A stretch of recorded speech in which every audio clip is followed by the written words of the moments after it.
while my condolences go to the families of everyone who lost their lives, it broke my heart that children were also involved in this. Destinies have been cut short, potentials have ended. We don't know what those children would have been to bless our world, but it is just over because they wanted to get something little to make this season worthwhile. Welcome to my channel.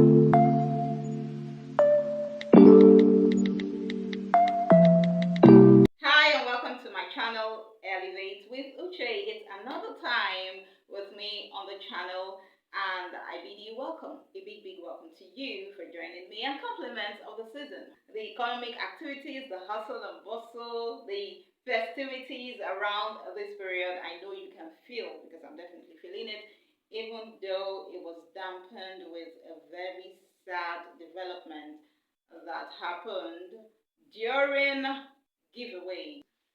You probably already know what I'm talking about, but it's such a sad incident that I felt I had a thing or two to say. Maybe wondering why my energy isn't as it usually is, but it was such a sad development.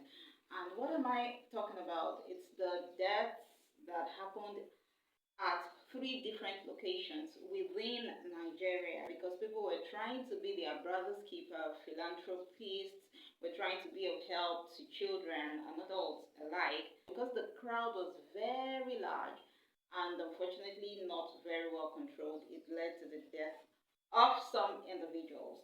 So last week the report said that about 35 or at least 35 children lost their lives in Ibadan. That was a Christmas fun fair / giveaway.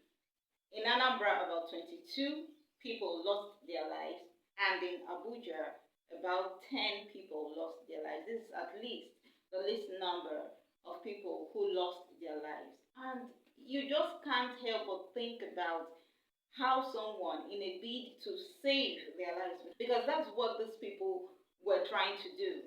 Women and children, especially, were trying to save their lives. There was a video I saw, I think that was the video of the Anambra incident, where the majority of those who lost their lives, I don't even think I saw any man. They were all women.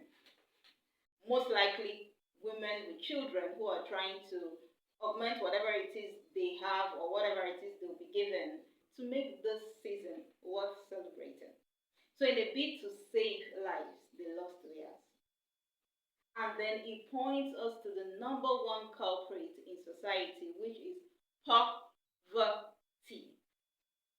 Poverty is the number one culprit. It is poverty because no one who is well to do will go out to be in such struggle to get food. Nobody will, but poverty is the culprit. But we should also talk about something that is very prevalent in our society.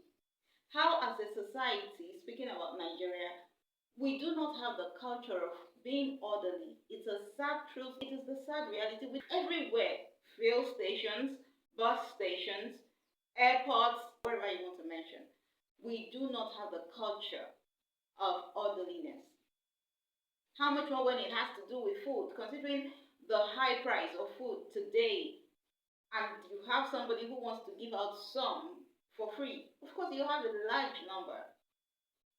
So that points to the fact that as a community or as a people, we should do better with being orderly.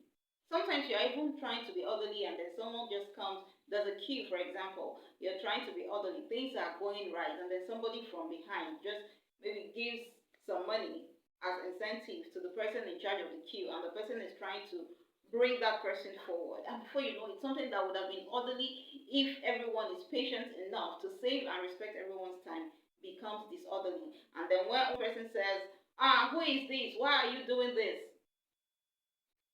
There's disorder immediately. That queue is no longer what it is. Even during voting registration and voting itself, you will see the disorderliness. You will see the anyhowness that goes on. It now reminded me of what Mr. Leke Alder talked about when he was a speaker at the Innovative Leader Conference, how he said what we have here as our own form of government is what he called Moluism, where there is disorderliness, disorder. There's a lot of disorder in our part of the world, and we need to speak to that.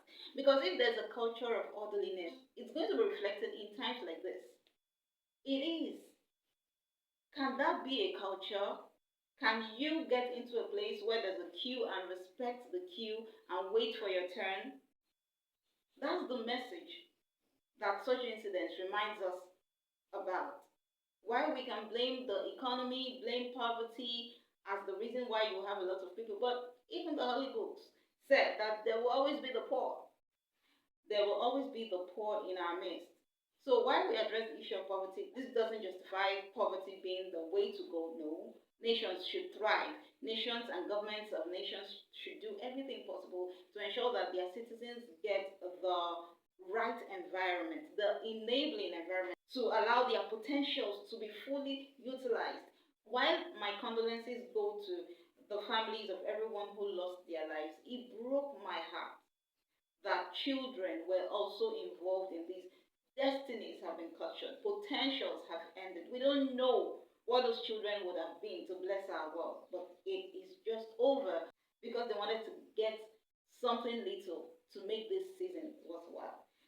This incident doesn't cast any aspersions on people who are givers or who want to give, who want to help give back to their communities. But we need to talk about the place of being orderly. As a nation, like let it be imbibed, let it be our way of doing things.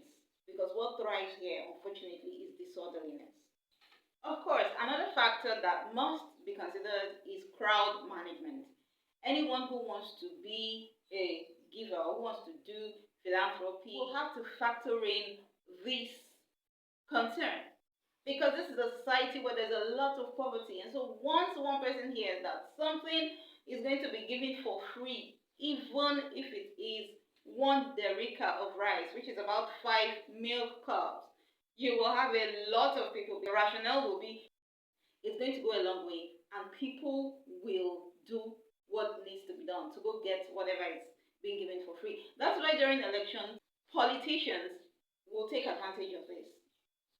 And people will sell their votes for as low as 1,000 naira, 2,000 naira. They don't mind. They don't factor the fact that you don't do this for your future and the future of your children. Can't we vote in people who we think will really do the job? But no, anybody who is the highest bidder. So if you have two parties, one is giving 1,000 and the other is giving 3,000, people will go to the one who gives 3,000 and vote them in. It is that right.